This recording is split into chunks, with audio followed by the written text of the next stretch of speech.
네, 순서를 바꿔서 오늘은 비컨 뉴스부터 진행하도록 하겠습니다. 이정훈 작가 모셨습니다. 어서 오세요. 안녕하세요. 네, 첫 소식은요? 네, 첫 소식 시작하기 전에 오디오부터 먼저 한번 들어보십시오. 보수 신당의 새 지도부에게 유일한 부탁을 하나 드리고 싶습니다. 새로운 보수당에는 개혁 보수의 꿈과 의지만으로 수개월째 한 푼의 급여도 받지 못하면서 성실하게 일해온 중앙당과 시도당의 젊은 당직자들이 있습니다. 이분들이 보수의 승리를 위해 함께 일할 수 있도록 고용 승계를 간절히 부탁드립니다. 네, 이거 한참 전 이야기인데. 네, 한참 전에 유승민 의원이 한 말이죠. 예. 방금 들으신 내용은 유승민 의원이 지난 2월 8일에 불출마 선언을 하면서 자유한국당과 새로운 보수신당 합당을 추진한다라는 기자회견 자리에서 했던 말입니다. 네. 들으신 대로 유승민의 유일한 부탁이다라는 말로 화제가 됐습니다. 이른바 당직자 고용 승계. 네, 그러니까 새 보수당 출신의 당직자들의 고용 승계 문제는 방금 들으신 것처럼 새로운 보수 신당에서 공천권도 지분도 모두 다 포기했던 유승민이 유일하게 하는 부탁이다라고 네. 화제가 됐고 네. 그런데 하지만 그 지난주 목요일과 금요일 미래통합당의 총무국이 새 보수당 출신 당직자들에게 희망퇴직을 요구하면서 18명 중에서 4명만 비정규직 계약서를 쓴 것으로 드러나서 유승민 의원의 이 유일한 부탁은 사실상 물 건너갔다. 그냥 거절당한 건데 한마디로 거절당했다. 이렇게 볼 수 이야기하면 있죠. 그 이유가 뭐예요? 희망퇴직을 하는? 표면적으로는 돈이 없다. 네. 이게 이유인데 이제 그런 이유라면 왜 새 보수당 출신만 구조조정 대상이 되냐? 네네. 자유한국당 출신들은 왜 남아 있냐라는 질문이 나올 수밖에 없고 예. 이 질문에 미래통합당의 총무국이 명쾌한 답을 내놓지 못해요. 그래서 네. 분명한 이유를 모르겠다라는 이야기도 나오고 있는데 새 보수당 출신 당직자들 같은 경우는 처음부터 이럴 생각으로 진행한 거 아니냐 하는 네. 의심까지 나오고 있는 상황입니다. 예. 새 보수당 출신 당직자들의 주장에 따르면 자유한국당 출신 당직자들은 합당 후에도 같은 업무를 수행했지만 자신들은 4주가 넘도록 인사명령이나 업무 지시를 못 받았다 그래요. 예. 그러니까 대기 상태였다는 거죠. 때문에 이들은 지난 3월 10일에 황교안 대표와 박완수 사무총장에게 인사 발령을 요청하는 공문을 보냈습니다. 네. 하지만 아무런 대답도 돌아오지 않았고요. 오히려 공문을 보내고 이틀이 지난 3월 12일에 뚜렷한 이유 없이 함께 일하기 어렵겠다라는 답변을 들어야만 했다고 합니다. 예. 또 지난 월요일 3월 16일에 기자들이 이 문제에 대해서 황교안 대표에게 직접 질문을 했어요. 그런데 황교안 대표는 여기까지만 합시다라고 말하면서 대답을 하지 않고 자리를 떴습니다. 네. 지금 미래통합당 그리고 황교안 대표가 개혁 보수의 상징인 유승민 의원을 선대위에 합류시켜야 한다는 입장 때문에 황교안 대표가 직접 유승민 의원에게 전화도 걸고 물론 유승민 의원은 받지 않습니다만 네. 전화도 걸고 유승민 의원을 어쨌든 안으려고 하는 노력을 한다고 표면적으로 이야기를 합니다. 그리고 이게 이번 총선에서 굉장히 중요하다라고 이야기를 합니다. 그런데 유승민 의원의 유일한 부탁은 거절한 채 지금 유승민을 안겠다라고 이야기하는 게 앞뒤가 맞지 않느냐라는 지적이 나오고 있고요. 네.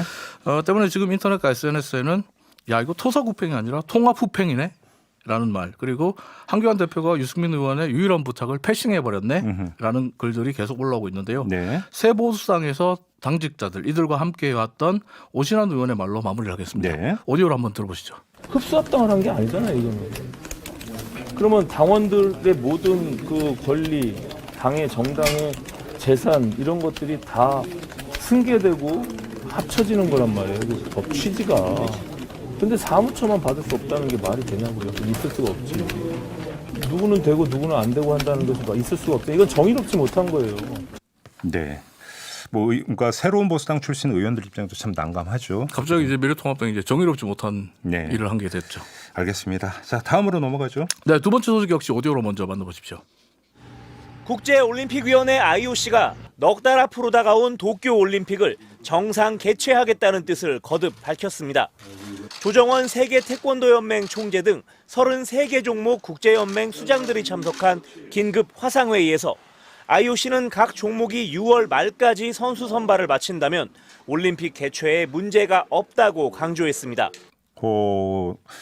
저는 그 연기 쪽으로 바로 결정을 안 내리겠지만 대충 이제 어느 정도 이제 기운을 풍기는 결과가 나오지 않을까 이렇게 전망이 아니네요. 근데 어제 뉴스 세계 시간에 그렇게 말씀하셨죠. 그런데 완전히 다른 결정이 나왔어요. 근데 사실 이거 어느 정도 예상할 수 있는 부분이었어요. 왜냐하면 토마스 바우 위원장이 이것저것 다 빼고 자신의 입지만을 생각하는 정치적인 판단, 정치공학적인 판단을 하면 충분히 이렇게 할 수 있는 사람이고 IOC는 또 그런 단체예요. 그러니까 바우 위원장의 정책 판단이라는 게 무슨 뜻이에요? 이게 토마스 바우의 IOC 위원장 재선 선거 때문이에요. 아, 예. 사실 IOC 내에서 도쿄올림픽은 권력투쟁과 정치의 문제로 봐야지 네. 이걸 스포츠로 보면 안 돼요. 토마스 바우 위원장 같은 경우에 내년에 그리스에서 열리는 총회에서 재선 선거를 앞두고 있는데 네. 이 선거에서 이기면 바우는 4년 더 연임할 수 있습니다. 네. 하지만 어제 뉴스 세계 시간에도 잠깐 이야기 나왔지만 도쿄올림픽을 연기하거나 취소하게 되면 금전적인 문제를 비롯해서 향후 일정 등 여러 가지 굉장히 복잡한 문제들이 발생할 수 있어요. 네. 바우 입장에서 보면 이 문제들은 자칫 잘못했다가는 자신의 리더십을 흔들 수 있는 악재가 될 수도 있습니다. 돌발 변수가 될 수 있는 거죠. 그러니까 도쿄올림픽을 강행해서라도 내년 선거에서 혹시라도 생길지 모르는 불안 요소를 다 제거하고 싶은 건데 네.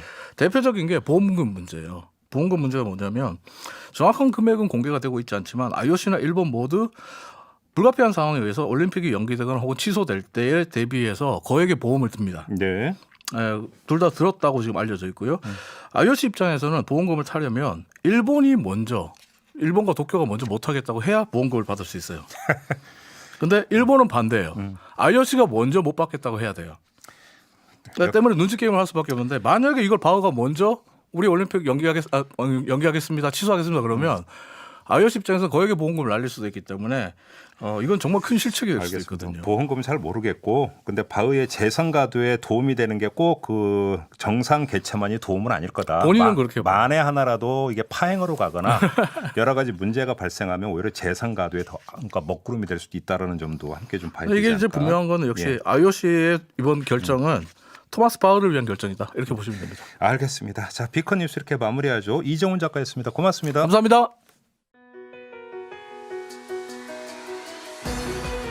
이슈의 핵심을 꿰뚫는 예리한 시선, 믿고 듣는 진품 시사 김종배 시선 집중.